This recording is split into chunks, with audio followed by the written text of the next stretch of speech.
ಈ ಕಾರ್ಯಕ್ರಮ ಕೇವಲ ಎಜುಕೇಷನಲ್ ಉದ್ದೇಶಗಳಿಗಾಗಿ. ಇಲ್ಲಿ ಬರುವ ಯಾವುದೇ ಮಾಹಿತಿ ಹೂಡಿಕೆ ಸಲಹೆ ಆಗಿರುವುದಿಲ್ಲ. ಷೇರು ಮಾರುಕಟ್ಟೆ ಮತ್ತು ಇಕ್ವಿಟಿ ಸಂಬಂಧಿತ ಹೂಡಿಕೆಗಳು ಮಾರ್ಕೆಟ್ ರಿಸ್ಕ್ ಒಳಗೊಂಡಿರುತ್ತವೆ. ಹೂಡಿಕೆ ಮಾಡುವ ಮುನ್ನ ಸಂಪೂರ್ಣ ಅಧ್ಯಯನ ಮಾಡಿ ವಿವೇಚನೆ ಬಳಸಿ ಹೂಡಿಕೆ ಮಾಡಿ. ಹಾಯ್ ಫ್ರೆಂಡ್ಸ್, mastmaga.comಗೆ ಸ್ವಾಗತ. ನಾನು ಅಮರ್ ಪ್ರಸಾದ್. ಸ್ನೇಹಿತರೆ, ಯಾವತ್ತಾದರೂ ನಿಮಗೆ ತಿಂಗಳಿಗೆ ಬರೀ 250 ರೂಪಾಯಿ ಇನ್ವೆಸ್ಟ್ ಮಾಡಿ ಕೋಟಿ ರೂಪಾಯಿ ಮಾಡ್ಬೋದು ಅಂತ ಅನಿಸಿದೆಯಾ?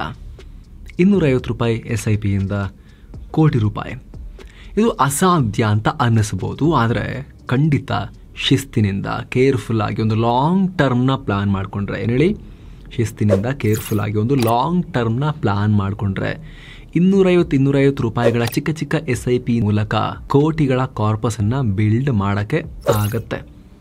ಆದರೆ ಇದು ಹೇಗೆ ಸಾಧ್ಯ? ಬರೀ 250 ರೂಪಾಯಿಲಿ SIP ಮಾಡಿಕೊಂಡು ಅಷ್ಟು ಹಣ ಹೇಗೆ ಮಾಡೋದು? ಸಣ್ಣ SIPಗಳಿಗೆ ಅಷ್ಟು ಕೆಪಾಸಿಟಿ ಇದೆಯಾ? ಪವರ್ ಆಫ್ ಕಾಂಪೌಂಡಿಂಗ್ ಅಷ್ಟು ಪವರ್ಫುಲ್ಲಾ?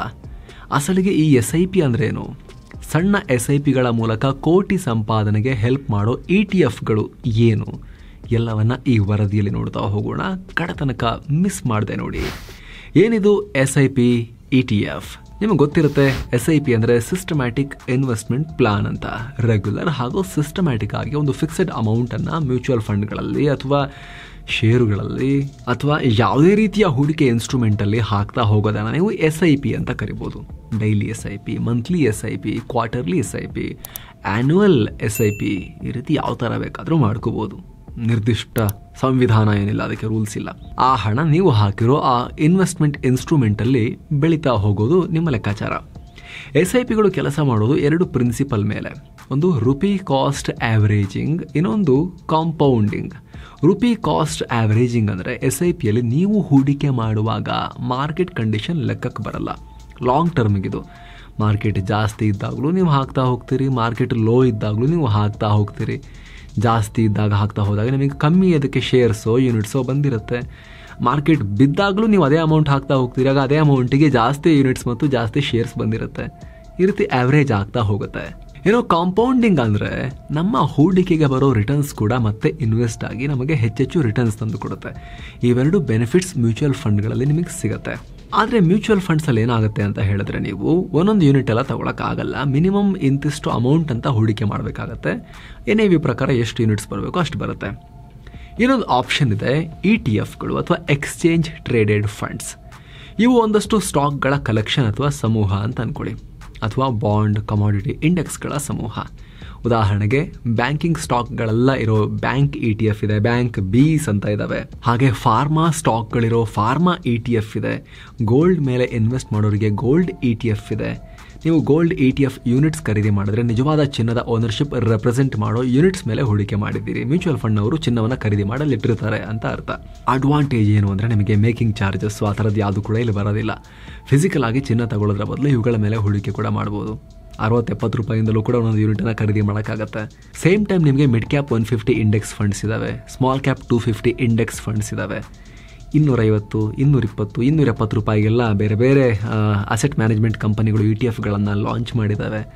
ಒಂದೊಂದು ಯೂನಿಟ್ಗೆ ಅಷ್ಟೇ ಕಾಸ್ಟ್ ಆಗೋದಿಲ್ಲ. ಸೊ ಈ ರೀತಿ ನಿಮಗೆ ಚಿಕ್ಕ ಚಿಕ್ಕ ಅಮೌಂಟಿಂದ, ಉದಾಹರಣೆಗೆ ಫಾರ್ಮಾ ETF 22-23 ರೂಪಾಯಿಂದನೂ ಇದೆ. ಮಿಡ್ದು ಮತ್ತು ಸ್ಮಾಲ್ದು ನಿಮಗೆ ಆಲ್ರೆಡಿ ಹೇಳಿದೆ. ನಿಮಗೆ ನಿಫ್ಟಿ 50 ಇಂಡೆಕ್ಸ್ದು ಕೂಡ ETF ಇದೆ, ನಿಫ್ಟಿ ಬೀಸ್ ಅಂತ. ಆ ಥರ ಸುಮಾರು ಇದಾವೆ. ಅದು ನಿಫ್ಟಿ 50 ಕಂಪನಿಗಳ ಮೇಲೆ ಹೂಡಿಕೆ ಮಾಡೋ ETF.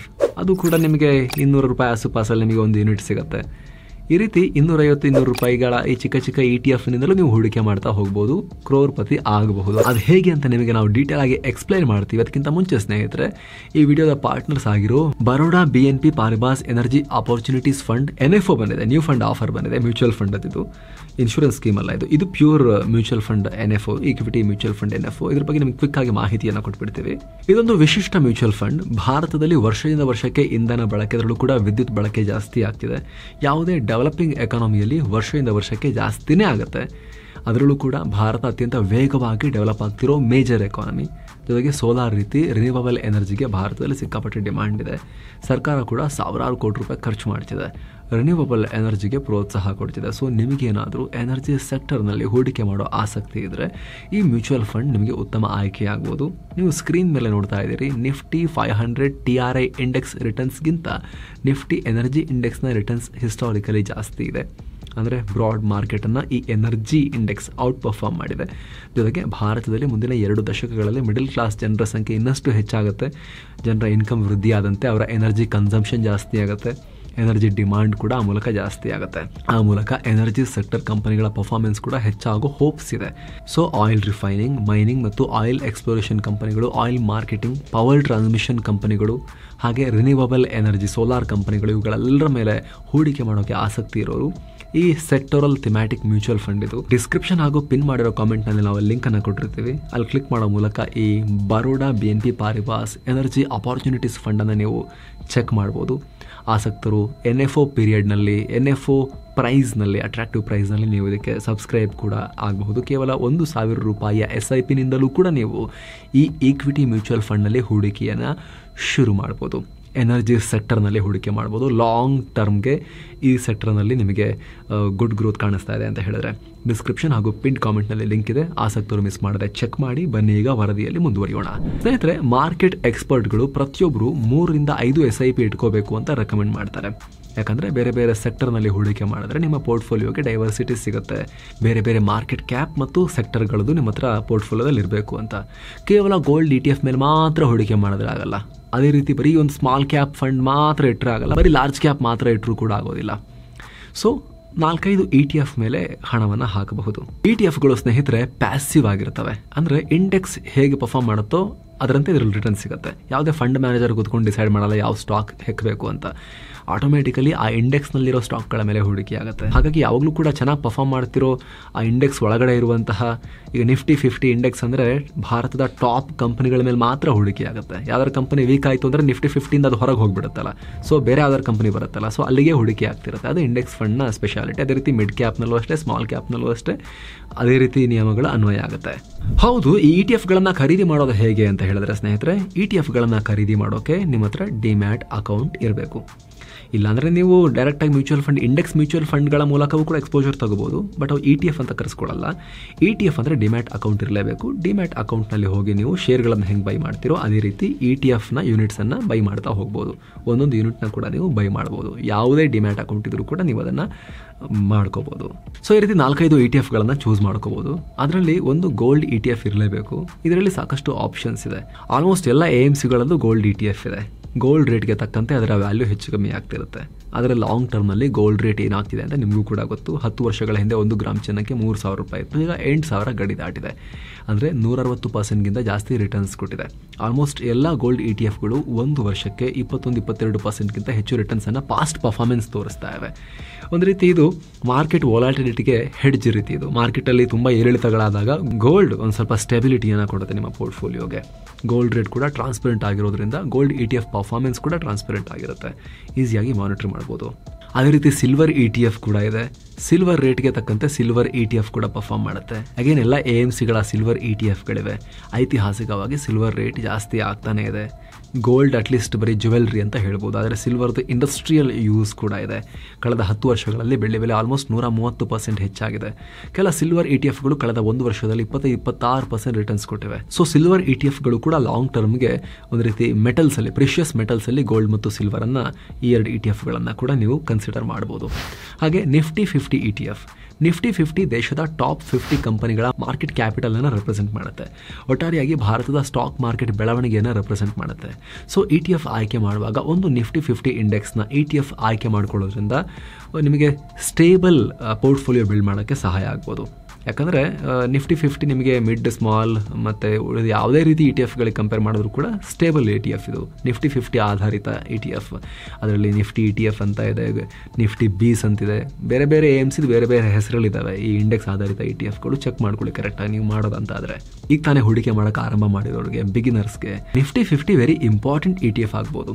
ಜಸ್ಟ್ ನಿಫ್ಟಿ 50, ಒಂದು ಗೋಲ್ಡ್ ETF, ಒಂದು ಸಿಲ್ವರ್ ETF ಇಷ್ಟನ್ನು ಇಟ್ಕೊಂಡು ಕೂಡ ಶುರು ಮಾಡಿಬಿಡ್ಬೋದು. ಕಳೆದ 10 ವರ್ಷಗಳಲ್ಲಿ ನಿಫ್ಟಿ 50 ಇಂಡೆಕ್ಸ್ ಆಲ್ಮೋಸ್ಟ್ 250% ರಿಟರ್ನ್ಸನ್ನು ಜನರೇಟ್ ಮಾಡಿದೆ. ಕಳೆದ 1 ವರ್ಷದಲ್ಲಿ 8-9% ರಿಟರ್ನ್ಸನ್ನು ಜನರೇಟ್ ಮಾಡಿದೆ. ಸೊ ಲಾಂಗ್ ಟರ್ಮ್ ಹೂಡಿಕೆಗೆ ಉತ್ತಮ ಆಪ್ಷನ್ ಆಗ್ಬೋದು. ಅದೇ ರೀತಿ ಪೋರ್ಟ್ಫೋಲಿಯೋಗೆ ಚೂರು ಗ್ರೋತ್ನ ಬೂಸ್ಟರ್ ಡೋಸನ್ನು ಕೊಡಬೇಕು ಅಂತ ಹೇಳಿದ್ರೆ ಹೈ ಗ್ರೋತ್ ಪೊಟೆನ್ಷಿಯಲ್ ಇರೋ ETFಗಳನ್ನು ಕೂಡ ನೀವು ಆಯ್ಕೆ ಮಾಡ್ಕೋಬೋದು. ಮಾರ್ಕೆಟ್ನಲ್ಲಿ ಯಾವಾಗಲೂ ಒಳ್ಳೆ ಗ್ರೋತ್ ರೇಟ್ ಕಾಣಿಸೋದು ಸ್ಮಾಲ್ ಕ್ಯಾಪ್ ಮತ್ತು ಮಿಡ್ ಕ್ಯಾಪ್ ಸ್ಟಾಕ್ಗಳಲ್ಲಿ.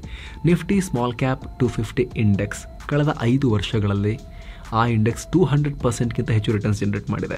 ಕಳೆದ 1 ವರ್ಷದಲ್ಲಿ 10%ವರೆಗೂ ರಿಟರ್ನ್ಸ್ ಜನರೇಟ್ ಮಾಡಿದೆ ಆ ಇಂಡೆಕ್ಸ್. ಸೊ ಈ ಮೂಲಕ ETF-ನಲ್ಲಿ ಸ್ಮಾಲ್ ಕ್ಯಾಪ್ಗೂ ಎಕ್ಸ್ಪೋಜರ್ ತಗೋಬಹುದು.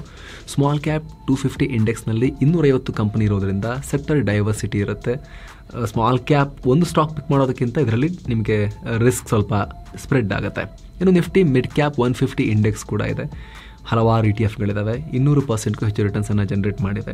ಕಳೆದ 2-3 ವರ್ಷಗಳಲ್ಲಿ ಮಿಡ್ ಕ್ಯಾಪ್ ಸ್ಟಾಕ್ಗಳು ಚೆನ್ನಾಗಿ ಪರ್ಫಾರ್ಮ್ ಮಾಡಿರೋದ್ರಿಂದ ಒಳ್ಳೆ ಬೂಸ್ಟ್ ಸಿಕ್ಕಿದೆ. ನಿಫ್ಟಿ ಮಿಡ್ ಕ್ಯಾಪ್ 150 ಇಂಡೆಕ್ಸ್ನ ರಿಟರ್ನ್ಸ್ ಕಳೆದ 5 ವರ್ಷಗಳಲ್ಲಿ 190%ಗಿಂತ ಹೆಚ್ಚಿದೆ. ಲಾಸ್ಟ್ 1 ಇಯರ್ನಲ್ಲಿ 12%ಗಿಂತ ಹೆಚ್ಚಿದೆ.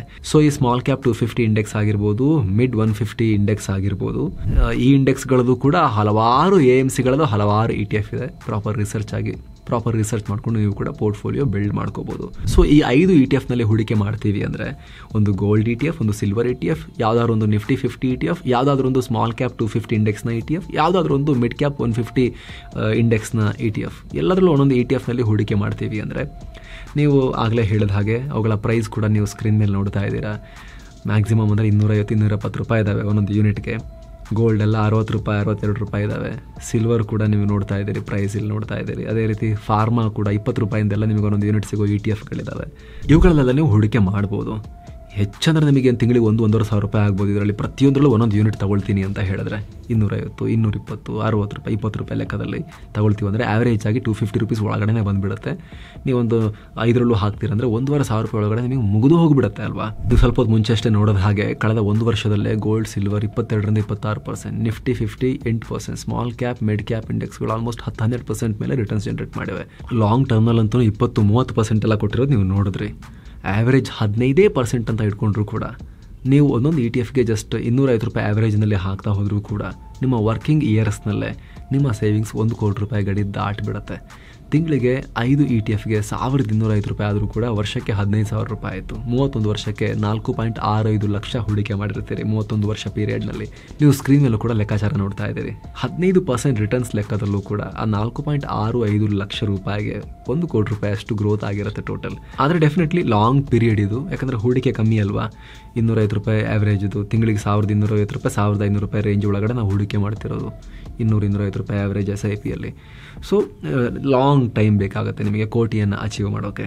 ಆದರೆ ಅದೇ ಜಾಗದಲ್ಲಿ ನೀವು ಸ್ವಲ್ಪ ಸಂಬಳ ಜಾಸ್ತಿ ಇದೆ ಅಂತ ಹೇಳಿದ್ರೆ ಅಥವಾ ಅರ್ನಿಂಗ್ ಗ್ರೋತ್ ಜಾಸ್ತಿ ಆಗ್ತಾ ಹೋದಾಗೂ ಕೂಡ ನೀವು ಇನ್ವೆಸ್ಟ್ಮೆಂಟ್ ಜಾಸ್ತಿ ಮಾಡ್ತಾ ಹೋಗ್ತೀರಿ ಅಂತ ಅಂದ್ಕೊಳ್ಳಿ. 500 ರೂಪಾಯಿ 1,000 ರೂಪಾಯಿ ಪ್ರತಿ ETF-ಅಲ್ಲೂ ಹಾಕ್ತಾ ಹೋಗ್ತೀರಿ ಅಂತ ಅಂದ್ಕೊಳ್ಳಿ. ಇನ್ನೂ ಬೇಗನೆ ನೀವು ಗೋಲ್ ರೀಚ್ ಆಗ್ಬೋದು. ಜಸ್ಟ್ ನೀವು 250 ರೂಪಾಯಿ ಇರೋದು ಪ್ರತಿ ETF-ಅಲ್ಲಿ ಆ್ಯಾವ್ರೇಜ್ 500 ರೂಪಾಯಿ ನೀವು ಹಾಕ್ತಾ ಹೋದರೂ ಕೂಡ 27 ವರ್ಷಕ್ಕೆ 1 ಕೋಟಿ ರೂಪಾಯಿ ರೀಚ್ ಆಗ್ಬೋದು. 15% ಗ್ರೋತ್ ಲೆಕ್ಕದಲ್ಲಿ.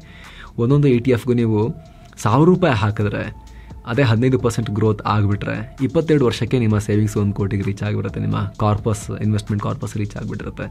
ನೆನಪಿರಲಿ ಸ್ನೇಹಿತರೆ, ಇದೆಲ್ಲ ನಾವು ಬರೀ 15% ರಿಟರ್ನ್ ಸಿಕ್ಕಿದ್ರೆ ಅಂತ ಲೆಕ್ಕ ಹಾಕ್ತಿರೋದು. ಮಾರ್ಕೆಟ್ ಇನ್ನೂ ಚೆನ್ನಾಗಿ ಪರ್ಫಾರ್ಮ್ ಮಾಡ್ತು ಅಂದರೆ ಇನ್ನೂ ಜಾಸ್ತಿನೂ ಆಗ್ಬೋದು, ಕಮ್ಮಿ ಇದ್ದರೆ ಕಮ್ಮಿನೂ ಆಗ್ಬೋದು. ಅದರ ಲಾಂಗ್ ಟರ್ಮ್ನಲ್ಲಿ ಹಿಸ್ಟಾರಿಕಲಿ ನೋಡಿದಾಗ ನಮಗೆ ಇದೇ ರೀತಿ 12-15 ಈ ಸ್ಮಾಲ್ ಮಿಡ್ ಕೂಡ ಆ್ಯಡ್ ಮಾಡಿರೋದ್ರಿಂದ ಅವುಗಳಂತೂ 18-20% ಎಲ್ಲ ರಿಟರ್ನ್ಸನ್ನು ಜನರೇಟ್ ಮಾಡಿವೆ ಲಾಂಗ್ ಟರ್ಮ್ನಲ್ಲಿ. ಸೊ ನಿಮಗೆ ನಾವೊಂದು ಸಾಮಾನ್ಯ ಅನಿಸೋ 15% ಇಲ್ಲಿ ಅಂದಾಜು ಮಾಡಿದ್ದೇವೆ. ಅದರ ಪ್ರಕಾರನೇ ನೀವು ಬೇಗ ಕೋಟಿ ಕಾಣ್ಬೋದು. ಪರ್ಫಾರ್ಮೆನ್ಸ್ ಚೆನ್ನಾಗಿತ್ತು ಮಾರ್ಕೆಟ್ದು ಅಂತ ಹೇಳಿದ್ರೆ, ಮಿಡ್ ಮತ್ತು ಸ್ಮಾಲಲ್ಲಿ ಜಾಸ್ತಿ ನೀವು ಎಕ್ಸ್ಪೋಜರ್ ತಗೊಂಡಿದ್ದೀರಿ ಅಂತ ಹೇಳಿದ್ರೆ ಇನ್ನೂ ಬೇಗನೆ ನಿಮಗೆ ಆ ಗುರಿ ಸಿಗೋ ಸಾಧ್ಯತೆಗಳಿರ್ತವೆ. ಇದು ಶಿಸ್ತಿನ ಲಾಂಗ್ ಟರ್ಮ್ ಹೂಡಿಕೆ. 10 ವರ್ಷ 15 ವರ್ಷ 20 ವರ್ಷ ಈ ರೀತಿ ಶಿಸ್ತಿನ ಲಾಂಗ್ ಟರ್ಮ್ ಹೂಡಿಕೆ ಪ್ಲಸ್ ಪವರ್ ಆಫ್ ಕಾಂಪೌಂಡಿಂಗ್ನ ಗ್ರೇಟ್ನೆಸ್ ಸ್ನೇಹಿತರೆ. ಕಡೆದಾಗಿ ನಿಮಗೆ ಕ್ವಿಕ್ ರಿಮೈಂಡರ್, ಆಗಲೇ ಹೇಳಿದ bank of Baroda BNP Paribas energy opportunities ಫಂಡ್ನಲ್ಲಿ ಎನರ್ಜಿ ಸೆಕ್ಟರ್ನಲ್ಲಿ ನೀವು ಹೂಡಿಕೆ ಮಾಡೋ ಆಸಕ್ತಿ ಇದ್ದರೆ ಡಿಸ್ಕ್ರಿಪ್ಷನ್ ಮತ್ತು ಟಾಪ್ ಕಾಮೆಂಟ್ನಲ್ಲಿ ಲಿಂಕ್ ಇದೆ. ಆಸಕ್ತರು ಚೆಕ್ ಮಾಡ್ಬೋದು. ಬರೀ 1,000 ರೂಪಾಯಿಂದ ಕೂಡ ನೀವು ಇದರಲ್ಲಿ ನೀವು SIP-ಯನ್ನು ಆರಂಭ ಮಾಡ್ಬೋದು.